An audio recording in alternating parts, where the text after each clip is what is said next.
In this video, it gets very tight in Daily Race A. Daily Race B gets even tighter as we go 3 wide at Dragontrail Gardens. And Daily Race C, well, I go for a spin as it gets too tight at Laguna Seca.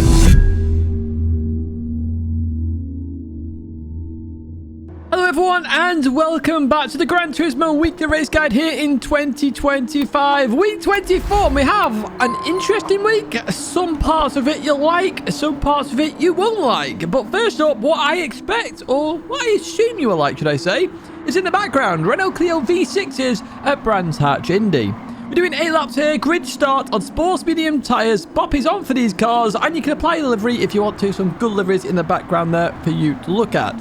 Now, this is a fantastic race, but if you don't want to do this race, and I highly advise you do this race because it is very fun indeed, there's some timestamps there to jump to Daily Race B or Race C respectively if you want to have a look at those races instead. Now, with this race, the key statistics here, we've used this track 5 times. I've now put the rank on where it is on the leaderboard. It is now joint 30th right now in terms of track used. It will go up the positions because this is the 6th time of asking. We last used it on the 16th of September 2024, 9 months ago. Now, in terms of issues, the curbs can really unsettle this Clio V6 car, and there is only one main overtaking spot, which is at Druids. Without further ado then, let's jump into this race. Let's have a look exactly what happens, and I'll show you a lap guide straight after it. Here we are then at the start of this one. Ugandan on pole position. We're starting all the way down in P number 8. There we are. So it's a standing start. No penalty for the start this one. So foot to the floor. I'll put traction control on 1. Do I need it? Is the question. Oh, it's a tiny bit. It's nothing major there. And we kick off. Make sure you change gear very quickly in this car. Really short in terms of the ratios there as we head towards turn number 1. Then we've got Consta on the inside. Consta and Nicholas have actually got the same livery on there. We've got Huggy there in the standard purple that Huggy loves to choose. It's a lovely colour though, that, as we head in towards Druids. So this is the main overtaking spot, as you're seeing right now. Side-by-side action. And Nicholas actually sideways rather than side-by-side. As we head down there, 3 wide. Initially had to back out of that one as we go through this left-hander then of Graham Hill. Nicholas on the outside there. Going to lose rear end a little bit. Slight tap on the rear quarter. Now, if you're racing, you may look at that and go, oh, he's trying to pit maneuver. No, he just lost rear end slightly and caught it. And we continue on through here as we head towards the final corner then. Brilliant side-by-side racing there. Really good stuff. And Nicholas actually going to maintain that position, which is amazing. Bearing in mind, Nicholas was sideways out of Druids. Heading towards turn number 1 then, we go on the brakes, looking to try and get on the inside here, and this is where you want to do that overtake at Druids then. So Nicholas gets stuck behind Huggy there. Huggy's on the left hand side, I'm on the right here then, and I wasn't going to send it there. Huggy sort of gave me room there, maybe outbraked himself a little bit, and if you look at that rear view mirror there, 3 wide on the exit there. Huggy, I mean, just stays on, maybe a bit sideways there as well, but we are now up into P6, Consta up ahead. We're in the mild 7 sandwich right now.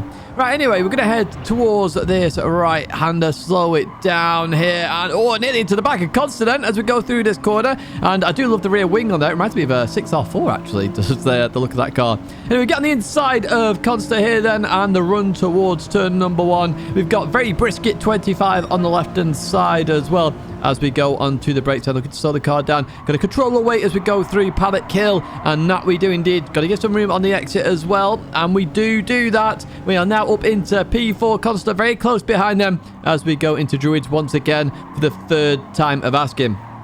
Brilliant racing there. You're seeing that the racing is close. It's very fun indeed. And then we have a bit of a pause here, looking to catch up to the lead pack, who really did bolt away there. Sonic, unfortunately, goes wide there at Paddock Hill as we head towards Druids. I'm going to slow down the car. And look at the livery Sonic's got on there. Classic Tocker livery there on that Renault Clio. The Plato livery there. So obviously it was the Renault Laguna at the time with that green livery. But it's nice to see it here on the Renault Clio V6. So we're going to go on the brakes now, and we are going to start the final lap and trying to overtake my teammate here, TTR_Sonic then. So through the right we go. Is Sonic going to come across? No, he's going to give me room. No, comes across there, defends it nicely then. So we are in the slipstream right now as we head towards turn number 1. Now you can try and send it down here. It's not going to be the best thing to do though. So I just back out of this now, looking to try and get the good line through here then as we continue on through. I can't go anywhere right now. I do get a bit of a run on the exit though. We do not bump draft, and we are on the inside side now of Sonic as we head towards Druids. This is how you do that move into Druids and stay in third gear.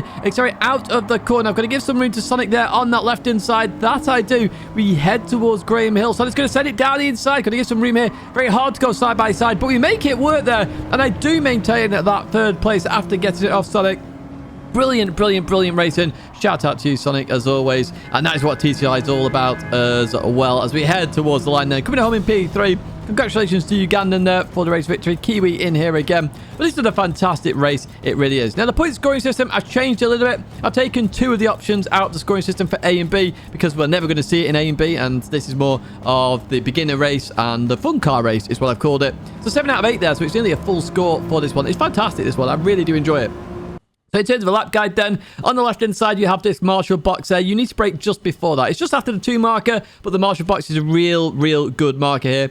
Now, in terms of braking, you want to brake in a straight line and then start to release it. And it's all about controlling the car. Don't release it too quickly, otherwise the weight will shift very quickly. Notice there how I start to release it and then I turn in and then I'm on the throttle. I try and stay above 80 miles an hour and then continue on through the corner. As we head towards Druids then, on the left-hand side, we have the red painted barrier. We normally always use this as a marker here at Brands Hatch Indy, and there's no exception here. We're only going to go to third gear, though. Now, you're going to go, Tidge, it bogs down in third gear. It does, but remember, there is a bit of a gear delay shift. I say that because, obviously, it's a proper manual H-box, which is why they've incorporated that into the car. So, second to third is actually slower than just staying in third because you instantly then get into the power and then you can continue on out of the corner. On the right side, we've got the green part of the barrier or the one board there. You can use these as either of your brake markers, but you can see here I've let off. I'm about to hit the brakes right now. And you want to brake early for this corner because you really want to get the car turned in. It will oversteer a little bit, but allow it to turn and do its own thing and you should be fine. Here, though, I get a really smooth line. Normally, it oversteered, though, and arguably it's actually a little bit quicker to oversteer it through that corner. Now, as we head up here, then, this is where it gets critical. Okay, so I'll lift off a little bit there. Avoid clipping the curb on that left-hand side because it will spear the car off. Now, as we go through here, we straight-lined it a little bit, and we've got this dark patch on the inside of the curb. This is our lift-off marker and begin to brake marker. So it's how you do this corner. And you want to head out wide a little bit as you hit the brakes now. So I'm going to hit the brakes there. And notice I'm not going 100% on the brakes because I'm trying to keep the car turning towards the right-hand side. Remember, tyres can only do 100%. So if you're doing 70% braking, you can only do 30% turning. I know it's not quite like that, but that's sort of the math and the idea behind trail braking. Just keep that in mind when you do this, and that's 51,899. All you got to do here is control the weight of the car, and you should be fine. And I'd argue it probably drives like it does in real life, to be honest with you, because it does snap quite easily. We've jumped to Daily Race B here then, where you can see I'm in that Genesis, and we're actually at a track we've not been to in a while, Dragontrail Gardens. We're doing 5 laps, it's a rolling start, and we are on the Racing Hard tyre. Of course, Poppy's on here, and you can adjust the brake balance accordingly if you want to do that. And I'll show you the brake balance in terms of in the lap guide, but you can also check down in the description as well. I put it down there. We've used this track 5 times. It's the exact same position as race A. We've used it 5 times, joint 30th. Track car combo 3 times though. It's not in the top 10 used combos. And we'll last use this on the 24th of June. The chicane sausage is definitely an issue. Make sure you shred a lot. And banging is inevitable here in terms of side-by-side action, especially with that quadruple apex corner later on in the lap. Without further ado then, let's jump into this one then. Let's have a look at all the racing action because this one is a busy one. Right, here we are then at the start. We got Ugandan once again starting in pole position here. We're starting all the way down in P15 and everybody just starts on this start-finish straight there. If you're enjoying this video, as always, give it a like, subscribe to the channel, stay in touch with all the latest content. If you're wondering about the numbers above the tyres, check out the description. There is an FAQ there and it talks about those tyre temperatures because that's what they are. We're going to head in towards turn number 1. Now we've got the Atenza of Nicholas up ahead as we continue on through here. And we did understeer a little bit there due to the cold tyres. Kaz off the circuit up ahead then as we slow down now for the chicane. Remember what I said in terms of issues here. Avoid... Oh, hello. Somebody's dead there. We'll find out what happened to them in the bloopers. But avoid the sausage. Straddle it as best as you can as we continue on out of here. We actually get a good run there. Kaz with a 0.5 second penalty. Do be careful of those track limits. We do get a run on this NSX as well. And Nicholas looks like he's got a run on Kaz here as we head down towards the hairpin for the first time of asking, slowing the car down. Does Nicholas get it stopped? Oh, small little tag, but it allows us to get on the inside. There's another small little tag there as we continue on out of here. So we do benefit from that. All said and done, we are now up into P12 as we go through these lovely S's. I really do like these corners on Dragontrail Gardens. This whole section is awesome. If you really want to improve your driver skill, I do feel like this track is where to do it. However, I'm not showing my skill right there because I went completely wide there. So as I go into these, I am actually going to have to worry about dirty tyres a little bit. And then the curb out bouncing me out there as well. You do have to be careful in this Genesis with those curbs. We got to lap number 2 then. We catch up to the Israeli driver in the Lamborghini Huracan Group 4 here. Notice how I clipped that sausage. That's very dangerous of me, but I straddled that one perfectly. We actually get a brilliant run here on that Lamborghini. Get over towards the left-hand side. Of course, the next corner is a hairpin, and it's a left-hander, so we should have this position all said and done. However, because the Lamborghini is still close there, I'm not going to take the full racing line here. I'm sort of keeping quite defensive. Up ahead there, what, 2, 3 wide here as we go into here. All very close. It allows us to really catch up the gap very quickly. Marisonic there in a Goodyear Attenza as we continue on out of that corner. Oh, hello, Mario Sonic. Thank you for the hello there with the old hazards as we go into this right-hander. Just calming down a little bit again. So we drop a gear into towards left. We're nearly to the back of the Attenza there. The Attenza a bit quicker in a straight line. The Genesis a bit better at cornering up here. We've got a bit of smoke here. Look at this then. Everybody's absolutely everywhere then as we go into here. We got on the inside there. Small Tyre with the Ferrari driver as we continue on through. That's still there trying to give room here. All said and done. And I think we did benefit from that. I think the Polish driver was the one who lost out the most. And we've got a bit of a race going on here with P13 Black as we head towards the final corner. Up ahead they are fighting as well. So when I said there's going to be banging in this race, you're seeing it right now. It's going to be a very close race. With the change in the Group 4 bop, it has made it even closer than ever. Sparks veering off. A bit too close to the barrier there for Sparks as the Sparks comes back on here. I'm looking to go to the left-hand side. P13 Black gives me that room, though. I appreciate that. You could have boxed me in there. And that we're going to take both positions here and end up in P8 as we go into turn 1 once again. And oh, Norman and Marisonic come together there, so we're going to benefit from that one. That's one position. That is another. Up into P6 we go now then as we go hard on the brakes. And there we go. We have got that position. Now, if you did see me at the GTWS event in London this weekend and you did say hello, it was nice meeting you. It really was. Met so many people. It's awesome to hear how helpful these videos are, and I really do appreciate that because there's a lot of effort that goes into these. So the fact they help is absolutely awesome.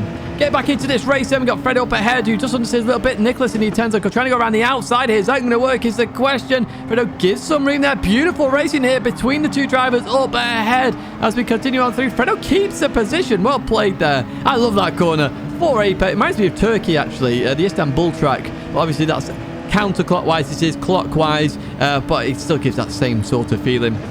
So hard on the brakes we go there. Nicholas on the inside of the Genesis. Oh, small tag there. I think that was due to the curb there. And as we continue on through there, we're going to benefit from two positions. In fact, I think Nicholas might be giving that position back there. It's like some good sportsmanship. We advance to the final lap then. And we got very brisket once again up ahead here as we head into the chicane. That is how you do the first part of the chicane this time. Look at this. Straddle the second part. You don't do it how Brisket does it right there. And that's going to give us a run on Brisket heading towards the hairpin. Then where are they going to go? They stay towards the left-hand side. We're going towards the right-hand side then as we head down towards its hairpin. And this is the defensive line you need to take if you are Brisket right now. And you don't want to go too deep. That's the critical part. So that's what I was looking for here. Brisket going too deep. Nails the defense beautifully there. It really does indeed. That was very well defended. So I can't go for the cutback there. Really can't. We'll just fast forward a little bit here. Line astern as we head into one of my favorite corners in Gran Turismo here. And look at this. So we missed that second one. We really want to clip the third one if we can. Oh, we just missed it slightly, which is why we ran a bit wide. The fourth one, it doesn't really matter that much now with the change in bop here in Group 4. However, we do have a slipstream run here on Very Brisket, so they stay far to left-hand side. This is good defensive driving. Very clear that there's no gap there, so I can't go for it. So I'm going to try and go around the outside then of Very Brisket because I tried the cutback last time and it didn't work. But look at that. Beautiful defense once again. Real big shout out to you. That is very well played. Brilliant racing. Fantastic racing. I've got a tiny bit of a run, but it's not quick enough here. I'm going to head towards the line, finishing in P4. But yeah, I enjoyed that race so much there. It's a fun race, this one, in my opinion. And the points, well, they do sort of half represent that. 6.5 out of 8. It's not as good as the first one, in my opinion, because it's just different, the first one. However, it's still fairly okay, this one. So very well worth trying out. So if you do try it out, here's what you do in terms of a lap. So my brake bounce there, plus 5 brake bounce on the right-hand side. As you go in towards turn 1, we got a row of trees. It's like tree gap, tree gap, tree gap. This is the last tree on the left-hand side. That is your brake marker, turn-in marker, and drop a gear marker. All in one if you're in the Genesis, okay? Obviously, I use this marker for all cars, but what I'm going to do here, I'm going to dab the brakes, and then I'm trail braking all the way to the curb. You have to clip the curb. If you don't clip the curb, you're going to understeer on the exit. The curb grips you around a little bit more, and then you can accelerate through the corner. On the right side then, we've got the 100 board and the orange painted barrier. You can use either of these as your brake marker. In the Tenza, you're braking a bit earlier. In a Genesis, you can brake a bit later because the trail braking works wonders in this car. So I'm going to brake that a little bit later when the 100 disappears off my screen. I dropped the third gear here. I'm going to make sure I don't go on the inside of the curb there. We're then going to dab the brakes and try and straddle that sausage and then flat out straddle the next sausage. If you do that, you've absolutely nailed the first sector because that chicane, you can lose a lot of time here. Still a bit more time in the first sector there. I have had a 0.1 before now. But as we head towards this hairpin, on the right-hand side, once again, we're using a tree there. It's a very prominent tree. It's more towards the circuit there. It's just before the 100 board on the right-hand side. Really good brake marker, this one. So what you want to do here, you want to turn it a tiny bit to the corner if you can, but you want to brake in a straight line as much as possible. And then I'm going to release the brakes and then really get the car turned in. And I want to accelerate in second gear. It's quite unusual here because you're going to feel the car understeer the wheel spin, stay in second. If you go to third, it'll just bog down that little bit. As we head up towards the right-hander here, we've got two markers. So we've got the orange barrier on the left there before the Armco, and then you've also got the sand there in the distance. So you're braking at this marker on the left-hand side, the furthest left one, but the sand marker is actually a really good turning marker to make sure you turn in before you get to that point. So just keep that in mind as you get to that. Notice how I turn in and I clip this curb beautifully. Head over towards the right-hand side. We've got a big tree on the right there. This is your brake and drop to third gear marker on the right hand side. Now the reason you do this is you want to try and carry as much momentum as possible, so it's a quick dab of the brakes, drop to third gear, let the engine braking do a little bit of its own thing here and get the car turned in, because when you're lifting off in this Genesis it just turns. Let's say I lift off a little bit. I'm trying to carry that speed as we continue on through here. We're going to head down this little hill then, and we've got this big black patch on the left hand side. We're braking just before we get to that, and we want to hit the first apex, so we're going to trail brake towards the first one. Okay, the second one you can miss, so it's hit, miss, hit, doesn't matter. That's what we're calling this now, okay? So the first one we want to hit. Do we hit it? Yes, we do. Second one, we can miss this one. Absolutely fine. Third one, we want to hit this one, okay? There we go. Fourth one, doesn't matter. You can hit it, miss it, just wave at it, do whatever you want with it. We're going to head towards the final corner then. It's a double apex corner, this one. And the 100 board is the best marker for you. In the Tenza, you might have to brake at the orange painted barrier. That's just behind me. But the 100 board, very prominent, especially if you're on the inside, just so you can see that 100 board. So for this one, similar to other corners, you can brake towards the apex because it's a double apex corner, or you can go for a wide line if you want to. Let's say I turn towards the corner here. I'm in second gear right now. I'm going to short shift to third gear, and that stops a bit of the understeer, and I can just accelerate through nicely indeed. I'm going to head towards the line then. That is a 1:39.021 there. You can follow this one on the leaderboard. You follow the Renault one as well on the leaderboard. We jump to January C then, where we're at Laguna Seca in Group 3 machinery, which, as you can see, there's a lot of Subaru BRZs. 14 laps here, rolling starts, racing medium tyres. You do have to pit at least once. Times 3 fuel, times 6 tyre wear, and you can adjust that brake balance. So, I remembered back in the day, Subaru BRZ was fantastic here. So I jumped straight into this one, and that is why I'm using that. In terms of the track, we've used this track 14 times. It's the 10th most used track.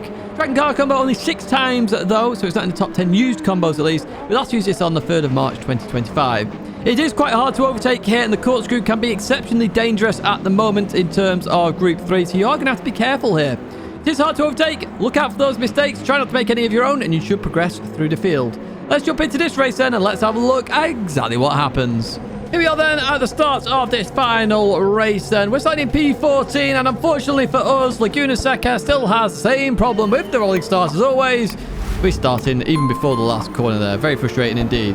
If you enjoyed this video, as always, give it a like, subscribe to the channel, stay in touch with all the latest content. And if you do start on that corner, it might be better to put traction control on 1, just to make sure you get round there, because you will have cold tyres. Ugandan Commando there nearly going off. Manages to catch that, fortunately, but we'll have dirty tyres as we head towards the corkscrew. I've got that in the back of my mind as we go through here. Now, I cut that quite a lot, and I was expecting a penalty.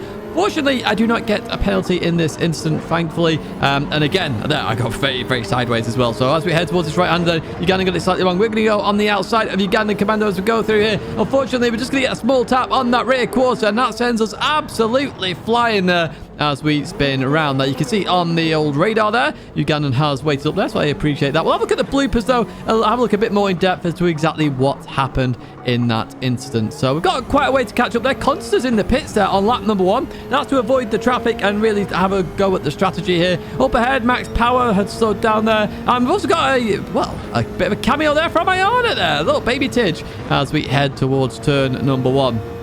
Right, we're going to go in towards the corkscrew then. We're looking to catch up to Max Power quite quickly here then, who's in the Porsche, who I think was involved in that incident as well. Oh, we've got somebody else off here. They come back on the circuit there, does the Subaru. As we go into this left-hander, there's a small clash between the two of them then. As we continue on through here, we go towards the right of the Italian. And Max Power gets a 3-second penalty, and I have no idea what that is for. And if you know, please let me know in the comments, because I do not have the foggiest idea. That seems absolutely insane to me, but hey, the penalty system. Max Power lets me go there as I cause up to him again quite quickly here, so I appreciate that, Max Power, as we head in towards this left-hander, and then we're going to accelerate out of the corner. So, lap number 6 here. We're looking to try and catch up to everybody, so it's been a bit quiet here at the start of the race. Some people are going in the pits. I thought, you know what, I'm going to go in the pits as well. I'm looking to catch up to those drivers up ahead, and lap 6 with times 3 fuel actually makes sense here, because then the car's going to be lighter, the tyre wear should be a bit less in the second part of the stint. So I was like, you know what, let's do that. So we come out on lap 7, so we're doing the 6-8 strategy. There is, of course, the 7-7, and then anything else we want to do. We saw Consta going in on lap 1, so I'm not sure whether Consta changed tyres or not. We'll see if other people do go for that no tyre change stop here. Oh, well, yeah, no tyre change in the stop. We're going towards the kick here then as we go on through here. The German gets it slightly wrong there. Manages to catch it though. Beautiful save there from the German driver. And we are now up into P13, although people are doing all sorts of weird strategies here. P2's just come in the pits, as does P3. I'm pretty sure we're ahead of those two. It's like a bit of a wiggle there through the corkscrew. Lap number 10 at the corkscrew once again here. Hard on the brakes, and we are catching up to this pack. So we are going to see some racing at the end of this one. Let's see what I can do here at Laguna Seca, which I did say is very hard to overtake at. So we continue on through here. Norman in that AMG. Quite a strong car here is that AMG GT. As we go through this right-hander though, just gets it slightly wrong due to the camber there. We're going to head towards the final corner here, side by side. Somebody off up in the distance as we go through this left-hander. We're still side by side. It's Huggy off there on the right side. As we continue on out, we do actually get 2 for 1 there. Happy days indeed. I do love those. Thumbs up from me for the good racing there with Norman. As we head towards turn 1, I do have to go defensive here. Norman's going to look to try and send it round the outside. Very hard to do here at Laguna Seca. You really have to have some form of tyre advantage, but we managed to maintain position as we continue on out of there. We advance then to lap number 12 then, and we catch up to the next pack here. We've got the Polish driver there, Savloy or Savlio, I believe that is, and then we've got Kaz as well up ahead.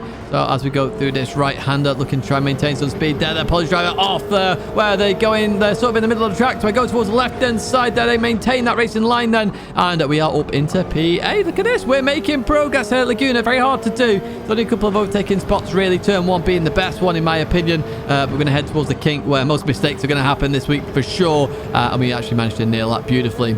So end of lap 13 here. We catch up to Kaz. Nearly we're ending Kaz there. But trust me, I would have stopped that. Kaz just runs wide there on the exit, maybe scared them a little bit. Sparks he's just come in the pit, so going for that no tyre change stop there at the very end of the race. I'm not sure it's the best one to do in my opinion, because you're just going to lose so much time on the used tyre. As we go in towards turn 1 though, side by side, and the best way to defend into turn 1 is to maintain that inside line exactly as Kaz does there. Beautiful defense as we continue on then towards the end of sector 1. So the critical thing here with the Laguna Seca, if you're defending the inside line, more than likely you're going to keep the position, and that's why it's hard to overtake here, because someone could just defend that way and they're absolutely fine. We're going to head towards the kink then. In we go. We just get that slightly wrong. Just missed the apex a little bit here. We're going to be under all sorts of pressure from behind now rather than attacking Kaz up ahead as we go in towards this braking zone then. We're leaving some room on that right-hand side. Oh, they're back out of that, and I would have given space, but they backed out of it, so I'll take full use of that circuit as we go through this left-hander for the final time. They're nearly hitting that sausage. Avoid the sausages here. They will send you absolutely flying. So in towards the right, using all that camber then, heading towards the final corner. Some action going on up ahead as well as we go onto the brakes. That's where Sparks Fury is as well in the McLaren 650S. Interesting. So we head out there. An interesting race this one. There is some strategy involved there in terms of when you pit, trying to go for the undercut, the overcut, depending on what you're trying to do here in terms of traffic. But there's not that much in the grand scheme of it. So this race, in terms of a score, it's only going to get a 6 out of 10, I believe this is. There it is for you right now. All the details of this point scoring system is down below. I've also added some titles to what I believe the daily races should actually be called. But we're going to go into a lap guide now then. +5 brake balance on the BRZ here. Same as in the race as well to really help those front tyres. And what we're looking for is on the right hand side. We're looking for the 3 there, or the line. Either one of these is a good brake marker here. You want to brake in a straight line initially and then head towards the corner, okay? And the reason for this is you're trying to just open the corner up a little bit, but then you'll have to trail brake to make sure you hit the apex. That's what we're going to try and do right now. As we go into the brakes, so instead we start turning towards the corner, release the brakes, try and get the car rotated. Short shift to third gear. Be careful on exit because you will suffer power oversteer in the BRZ as we continue now towards the right-hander. So I recommend using the 2 here in terms of your brake marker. You can try and use the sand into gravel on the left-hand side, but the 2 is the better marker. You're in third gear. You're going to stay in third gear for this corner, and you will have to be careful once you get on exit due to power oversteer. So you're going to hit the brakes, turn in, let the car roll a little bit, and then once you're happy, you can then start accelerating. Notice I came off the power a little bit. On and off the power is really good in turbocharged cars. I'll explain that in a second. On the left-hand side, we have a speaker. That is my brake marker for this right-hander. Now, for this one, some of you will want to drop to third gear to get a bit more rotation. Others will want to stay in fourth. You want to turn in before the end of the curb as well, but you might want to stay on the curb a little bit longer, just to that very end, just to make sure you get on the inside. Notice that I did drop to third gear, and that's absolutely fine. We continue on out of here then, and what we're looking for is on the right side. It's just after the 3 board there. We have a white square on the barrier on the right side. Brilliant brake marker for this. Now, you might want to, or fancy, braking a bit later, but it's actually not very good for you in this car. You want to brake early. You want to use all the camber in this corner. Notice how there's a bit of a banking to this. That means if you get on the inside, you can carry more speed than you normally can. So instantly on the throttle there, make sure you don't clip the sand on exit with your rear tyre because you will go flying if you do that. As we head up towards the kink, the BRZ is unbelievable at this corner. It's really where it's in its own class here. So we've got the 2 board here. We're going to dab the brakes. We're going to chuck it in. If you can maintain 110 miles an hour through here, you've nailed this perfectly. Of course, to build up to that, don't just try it because you're more than likely fail. And you need to avoid the sausage there. Notice we managed to do it. Look at how much of the track we used. We just stay on the red and white curbing. And that is a perfect kink. I couldn't have done that any better, really. As we head towards the corkscrew then, on the right side, we have a pickup truck there. That pickup truck is our brake marker. Because we're braking uphill, remember the brakes are going to be very good here. So if you brake any later than this, the brakes are going to reduce in terms of their power and efficiency. And that means you're going to overshoot the corner. It's very, very critical you get the braking right for this and you brake early for this one. So second gear here. We want to get this car straight before we hit the throttle. We go up to third gear, head over towards the right hand side then, and on the left we've got this tree. It's the closest one to the circuit. This is your lift off and maybe dab the brake marker depending on how you do in this corner. So in this particular lap, I'm going to dab the brake a little bit, let the car do its own thing and let the car roll a little bit, and then I'm going to accelerate through. So let's have a look at how that looks right now then. As that's chase cam, dab the brake, letting the car roll up to fourth gear, and look at that. Car nails it because the downforce actually allows the car to turn that little bit better. So on the left hand side, we've got the big old tower there, or you can use to start the curb. I use to start the curb. If you're wondering which marker I use here, I'll just point out the tower if you want to use that one. So the very start of this curb, notice how it slowly builds up to the red and white curbing. So you're braking before the red and white curbing here. Got to third gear, get on the inside and accelerate through the corner. We head towards the final corner on this circuit. Now, we've got the end of the building on the left-hand side and the 3 board on the right. I use the end of the building. I'm going to brake in a straight line, and I'm going to exit this corner in second gear. You may want to drop to first gear to rotate the car, but you must be in second gear on the exit, okay? That is very critical. And now I'm going to explain also the turbocharge trick again. So here's first gear. I'm going to go to second gear. And then on exit, notice that I went on and off the throttle. So as the turbo spools up, obviously, your rear wheels are going to start spinning very quickly. So if you come off the power and go back on it, it allows the rear wheels to just grip that little bit more. It's a turbo trick. I've talked about it in a previous video. I'll try and remember to link that video at the very end of this one as well, as we jump to the bloopers then here. So we're on board Hoggy here, and the Clio. Oh, yeah, Hoggy's gone on the curb. That's going to keep the weight shifting. And, oh, big hit there for Hoggy in that Clio V6. We're on board 2 Flower here as we head towards turn number 1, and we're going to go into this right-hander, and oh yeah, didn't get the car rotated enough there. Going to clip the gravel, and oh, same again, clips the gravel, boom, and into the wall. There you go. Right, Dead Race B here. We wondered why there was a Genesis. This is P2. Unfortunately, you're going to make a mistake here. They're going into here on the inside of the curb, and if you get on the inside of the curb in a Genesis, you bounce your way to Narnia, as you can see right there.